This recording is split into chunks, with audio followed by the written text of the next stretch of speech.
So hello everyone, this is Roshan from BHUAG. So guys, अभी आपको पता होगा कि आपका आईसीआर का स्कोर कार्ड जो है वो जारी कर दिया गया है और इसके बाद जो है जल्दी ही आपका जो है रैंक कार्ड भी जारी कर दिया जाएगा आईसीआर के द्वारा और जो है काउंसलिंग प्रोसेस आपके जो है इसके बाद चालू हो जाएंगे। तो देखो, इसमें होता क्या है कि बहुत सारे स्टूडेंट ऐसे होते हैं जिनका कि काउंसलिंग के बाद जैसे ही उनको सीट कुछ अलॉट हो जाता है उसके बाद जो है कुछ एक सर्टिफिकेट्स आपको पता है कि काउंसलिंग में एक्चुअली जो आपका डॉक्यूमेंट वेरिफिकेशन होते हैं। तो बहुत सारे स्टूडेंट ऐसे होते हैं जिनको कि जो है काउंसलिंग के बाद पता चलता है कि उनको ये डॉक्यूमेंट्स भी जो है कि वो बनवाना था पहले से। तो उस केस में क्या होता है कि उनका वो डॉक्यूमेंट की वजह से, बिकॉज उतना टाइम तो होता नहीं है कि आप जो डॉक्यूमेंट 2 से 3 दिन के अंदर जो आप बनवा लो, तो उसके वजह से जो है कई सारे स्टूडेंट्स का जो है सिलेक्शन में भी जो है प्रॉब्लम आता है। तो हम अभी बात करेंगे कि कौन कौन से वो डॉक्यूमेंट्स हैं जिससे कि अभी आपको जो बनवा लेना चाहिए ताकि आपको काउंसलिंग में कोई भी तरह के प्रॉब्लम ना आए। तो गाइस, सबसे पहले हम बात करते हैं कौन कौन से वो डॉक्यूमेंट्स हैं। तो सबसे पहला आता है आपका 10th का मार्कशीट। एक्चुअली 10th का मार्कशीट इसलिए चाहिए आपको बिकॉज देखो उस पे जो है आपका डेट ऑफ बर्थ रहता है और इससे जो आपका बर्थ सर्टिफिकेट जो बनवाना होता है वो आपको बनवाने की जरूरत नहीं पड़ेगी। यदि आपके 10th के मार्कशीट पे अगर डेट ऑफ बर्थ नहीं दिया है तो फिर उस केस में आपको जो है डेट ऑफ बर्थ का भी सर्टिफिकेट, बर्थ सर्टिफिकेट भी जो है आपको बनवाना होगा। तो ये हो गया 10th का मार्कशीट। और ये सारे डॉक्यूमेंट जो आपको ओरिजिनल फॉर्म में होना चाहिए। जब भी आपका फिजिकली आपका जो वेरिफिकेशन होगा तो आपको जो ये सारे के सारे डॉक्यूमेंट जो है ओरिजिनल फॉर्म में चाहिए। तो 10th के मार्कशीट, इसके साथ साथ जो है आपको 12th का मार्कशीट भी चाहिए, वो भी जो है ओरिजिनल फॉर्म में। इसके साथ जो आपको पता होगा 12th के साथ जैसे ही आप जैसे क्लास छोड़ते हैं तो आपको जो उसके साथ क्या क्या मिलता है, कैरेक्टर सर्टिफिकेट मिलेगा, टीसीएन माइग्रेशन मिलते हैं। तो ये सारी चीजें भी जो है आपके पास ओरिजिनल फॉर्म में होना चाहिए। अब इसके बाद वो जैसे 12th के माइग्रेशन का बात आता है तो बहुत सारे स्टूडेंट ऐसे बोल देंगे कि उनका टीसी और माइग्रेशन, तो जहां पे वो बहुत सारे स्टूडेंट ऐसे होते हैं जो कि कॉलेज में कहीं ना कहीं एडमिशन अभी ले लिए होंगे, यानी बीएससी वो कहीं ना कहीं से कर रहे होंगे, उसके बावजूद भी जो आईसीआर का भी फॉर्म भर दिए होंगे। तो उस केस में देखो होता क्या है कि जहां भी आप बीएससी में एडमिशन लिए होंगे तो आपको टेंशन लेने की जरूरत नहीं है। जैसे ही आपको कोई भी कॉलेज अलॉट होता है तो कॉलेज में बाकी के सारे जो भी आपके डॉक्यूमेंट्स है जब आप वहां उनको दिखाओगे तो आपको एक डोजियर के रूप में जो है एक फॉर्म मिल जाएगा। डोजियर यानी कि नॉर्मल एक फॉर्म मिल जाएगा। वहां पे जो आप फॉर्म भर के बस यहाँ पे अंडरटेकिंग आप दे सकते हो कि मैं जो है इसको, आपको एक्चुअली टाइम मिल जाता है 1 से 2 महीने का कि आप उस बीच जो है आप उस बाकी के सारे डॉक्यूमेंट्स जो है आप जमा कर पाओगे। जैसे टीसी हो गया और माइग्रेशन हो गया। और ये टीसी और माइग्रेशन जहां भी आपके एडमिशन है बीएससी में, मान लो आप बीएससी में कहीं एडमिशन ले चुके हो 12th के बाद और फिर भी तैयारी कर रहे थे, तो आप वो बीएससी कॉलेज से बाद में जो है आप उस समय के अंदर जो है ला के और जमा कर सकते हो। तो आपको उसका टेंशन नहीं लेना है कि आपका माइग्रेशन 12th वाला माइग्रेशन तो है ही नहीं, वो आपके जो है कॉलेज से मिल जाएंगे जहां भी एडमिशन है। अब इसके बाद आता है देखो, इसके बाद जो है पीएच सर्टिफिकेट, यानी फिजिकली हैंडीकैप जो स्टूडेंट है उनको पीएच सर्टिफिकेट अलग से बनवाना होगा, वो जो है उनका मैंडेटरी है।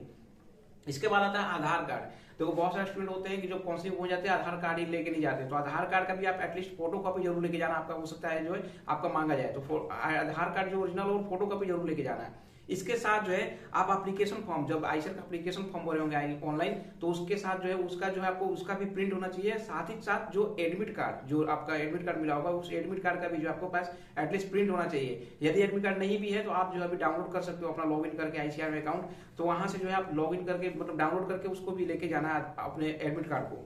नेक्स्ट इसके बाद है अलॉटमेंट लेटर, आपको लेके जाना है अपने साथ। अलॉटमेंट लेटर कहने का मतलब कि जो भी आपको कॉलेज अलॉट होगा, मतलब काउंसलिंग में जो बताया जाएगा कि आपको ये कॉलेज अलॉट हुआ है, तो आपको वहां पे जो है आपको वेरिफिकेशन के लिए आपको जाना होगा।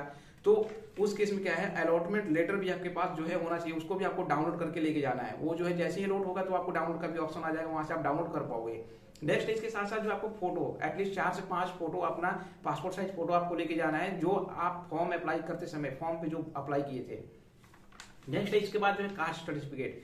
देखो जैसे जनरल को छोड़ गए, जैसे ईडब्ल्यूएस है, ओबीसी हो गए, एससी हो गए, एसटी हो गए, इन सभी को जो है अपना कास्ट सर्टिफिकेट जो है आपको बनवा के लेके जाना है। बिकॉज तभी जो है आप अपने जो भी कैटेगरी से हैं उनका जो है लाभ उठा पाएंगे, आपको ये कंपलसरी है।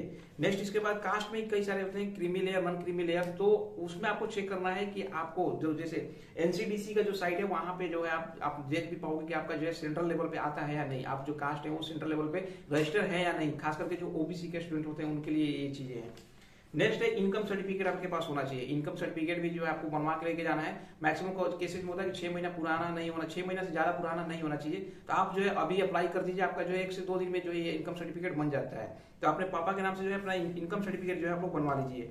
इसके बाद जो मोस्ट इंपॉर्टेंट है डोमिसाइल सर्टिफिकेट आपके पास होना चाहिए। डोमिसाइल कहने का मतलब कि वो जगह, मतलब जहां पे आपके जमीन उमीन है, जहां पापा मम्मी रहते हैं। ऐसा इसमें ये मतलब नहीं है कि जैसे मान के चलो कि आप दिल्ली में पढ़ाई कर रहे हो, ऐसे 4 से 5 साल से पढ़ाई कर रहे हो, लेकिन आपके जमीन उमीन मान लो कहीं और है, जैसे आप यूपी से हो तो यूपी में है या फिर बिहार में, तो आपके जहां से मतलब जो फॉर्म भरते समय भी आपसे पूछा गया होगा आपके डोमिसाइल, तो जिस मतलब जो भी अप्लाई किए हो वहां पे उसी जगह का जो है आपको डोमिसाइल मतलब आपको बनवा लेना है। डोमिसाइल के लिए भी आप जो है अभी से अप्लाई करके अपना बनवा लेना, बिकॉज डोमिसाइल बहुत ज्यादा इंपॉर्टेंट होता है। आपको पता होगा कि आईसीआर के द्वारा जो स्कॉलरशिप भी मिलता है यहाँ पे। मैं स्कॉलरशिप के भी और भी कुछ कंडीशन है वो उस पर मैं वीडियो बना दूंगा। वैसे इसीलिए जो है आपको डोमिसाइल बनवाना जरूरी है, क्योंकि डोमिसाइल के बेसिस पे जो है आपको स्कॉलरशिप मिलता है पर मंथ 3000 जो है यूजी में, और पीजी में जो 5000 के आसपास मिलता है। नेक्स्ट इसके पास गैप सर्टिफिकेट। अब देखो गैप सर्टिफिकेट क्या है, बहुत सारे स्टूडेंट जो है पिछले बार कंफ्यूज रहते हैं गैप सर्टिफिकेट कहाँ से बनवाएं और क्या होता है।